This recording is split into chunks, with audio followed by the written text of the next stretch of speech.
The word but is often misused or overused, or just, it should probably be eliminated completely from our language. By definition, but is what we call a conjunction. Who here remembers Schoolhouse Rock from when we were kids, right? The little cartoon in the mornings. Conjunction, junction, what's your function, right? That was the whole little story behind that. A conjunction is a word that connects two clauses in the same sentence. But is one of the weaker conjunctions out there. It puts a negative tone on things compared to its much stronger sibling, and. And adds things to a sentence. When you put but as a conjunction, by nature, it detracts a little bit from the first clause in a sentence. I'll give you an example that might come up in your business. You could say to people, we provide great service, but at a fraction of the cost. Not bad, right? Sounds like a pretty normal tagline.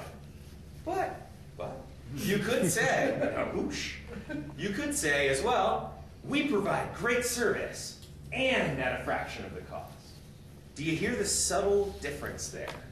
When you say but in the first sentence, you're saying we do this great thing, but we do it at a discount. Almost as if like, it's a little cheaper version. It's just as good, kinda. It's cheaper.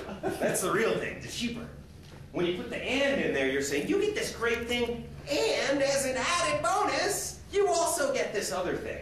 So it's, from a marketing standpoint, that's a great idea. Another example is if you were to say, I'd really like to do more marketing for my business, but I have a really limited budget. Or you could say, I'd really like to do some more marketing for my business, and I've got a limited budget. I think you can all recognize the difference there. The but in the first sentence basically says, can't. I'd like to do this, I can't because of this. With the and in there, I'd like to do this, and I recognize that there's a limitation. However, I can probably figure out a way around that or through that or to work within it. It's a way of really becoming more positive and thinking about things from a better perspective to get things done. I think it would be great if we could just eliminate the word but completely from our vocabulary. Realistic or not, I think it's a good goal for people to have. You could just start listening to your speech as you're saying it yourselves. Anytime you think you're about to say the word but, or you hear yourself saying it, mentally or actually verbally change that to and see how it changes the perspective of the people that you're talking to and how they hear what you're saying. As well, when you hear other people speaking and they use the word but, you can mentally swap it out for the word and. When you do that, you will be surprised at how easy it is for you to start seeing their perspective from a totally different perception of your own.